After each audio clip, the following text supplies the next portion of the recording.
나이가 들면서 얼굴 연부 조직이 처지는 현상을 개선하기 위한 수술이 바로 절개 리프팅 또는 실리프팅입니다. 처짐은 당연히 위에서 아래쪽, 즉 중력 방향으로 이루어지는데 원래 계란형이었던 V라인이 얼굴의 옆쪽 연부 조직이 아래쪽으로 내려오면서 이렇게 아래쪽으로 내려오면서 V자의 옆부분이 내려오니까요. U자가 됐다가 결국에는 사각 모양이 점차 되게 되죠.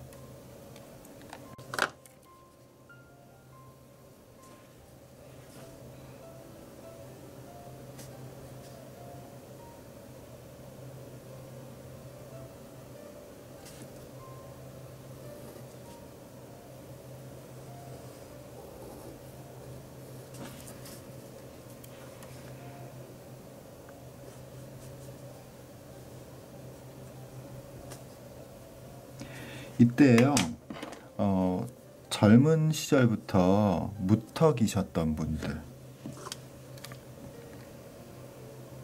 이렇게 입보다 턱끝이 좀 더 들어와 있고 목하고 턱에 이루는 각도도 이렇게 둔탁하고 이런 분들, 원래 예쁜 분들이 무턱들이 많아요. 근데 어쨌든 이렇게 젊으셨을 때부터 무턱인 분들은 처짐이 조금만 진행돼도 턱끝과 얼굴 옆선이 이루고 있는 이 직선이 점차 수평이 되겠죠. 금방 수평이 되겠죠. 왜냐하면 이 턱끝 포인트가 굉장히 위쪽에 붙어 있으니까 무턱 때문에. 또 호두주름도 있죠. 이렇게 호두주름도 있고.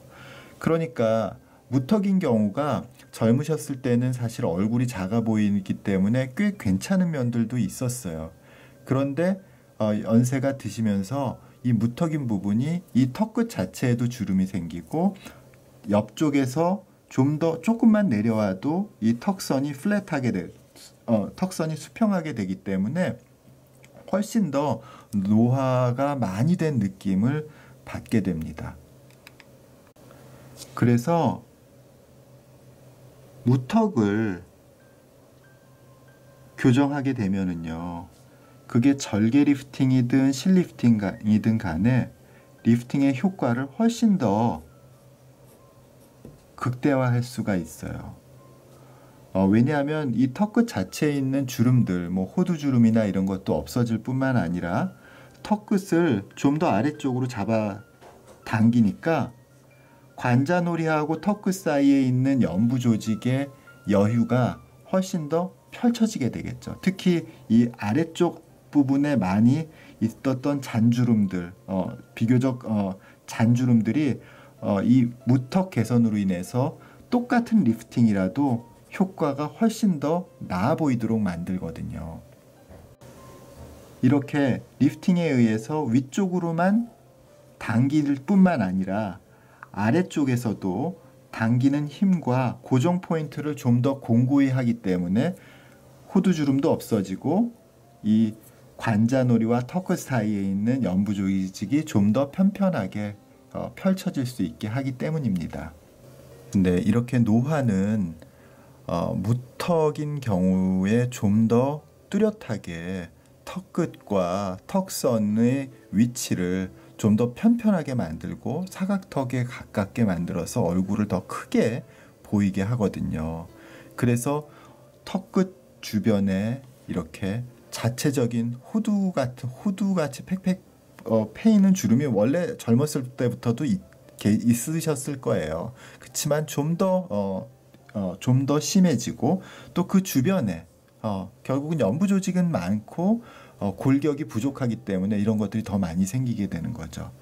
결국 턱끝을 보형물로 살짝만 살려주면 똑같은 리프팅이라도 턱끝과 관자놀이 사이를 연결하는 턱선을 좀 더 편편하고 V라인으로 펴줄 수 있는 효과가 뛰어나요. 그래서 저희가 좀 더 많이 절개 리프팅과 함께 무턱이신 경우에는 턱끝 보형물 삽입술이나 턱끝 필러를 권해드리는 편입니다. 턱끝 필러의 경우에는 뭐 그다지 많은 부작용이 없는 편이고요. 왜냐하면 연부 조직이 풍부하기 때문에. 턱끝 보형물인 경우에는요, 이렇게 반달 모양의 보형물을 턱 끝에 입안 절개를 통해서 삽입하는 건데요. 예전엔 이걸 뭐 나사로 고정하고 그랬는데 요새는 고정하지 않아도 수술 기법이 발달해서 고정하지 않습니다. 뭐 이렇게 금속을 이용해서 고정하고 그러지 않고요. 그냥 보형물을 잘 삽입해주면 되고요. 또 이 앞쪽으로는 우리가 만져보시면 우리가 턱 끝에 살들이 많잖아요. 그래서 혈액순환이 충분하기 때문에 보형물에 의한 염증이 이론적으로는 있어요. 그렇지만 저는 사실 턱끝 보형물 염증을 이론적으로 있는데 제가 여태까지 한 18년 이상 진료해 보면서 턱끝 보형물 염증은 경험해 보지 못했어요. 그 정도로 매우 드문 편이고요. 단지 턱끝 보형물이 이렇게 중앙에 딱 이제 저희가 위치하는데 사실 턱끝 자체가 양쪽이 똑같지가 않아요. 이 사람도 보면 지금 이 모형이지만 오른쪽이 크고 왼쪽이 조금 작잖아요. 이거에 그렇고 이제 여기 자세히 보시면 이렇게 좀 울퉁불퉁해요. 울퉁불퉁하다고 원래 턱끝이.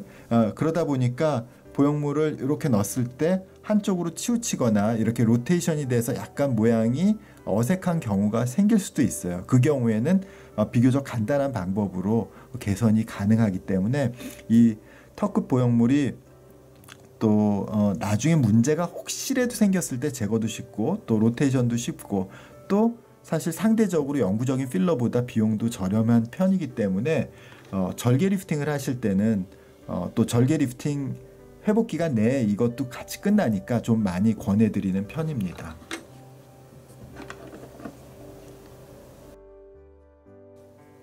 결국 리프팅이라는 건 이 턱끝과 관자놀이 사이에 이 턱선에 있는 연부 조직을 좀 더 편편하고 균일하게 펼쳐주는데 목적이 있는 거니까요.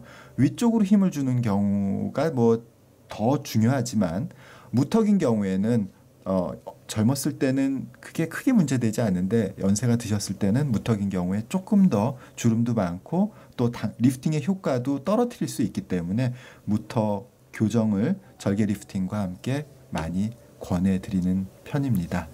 감사합니다.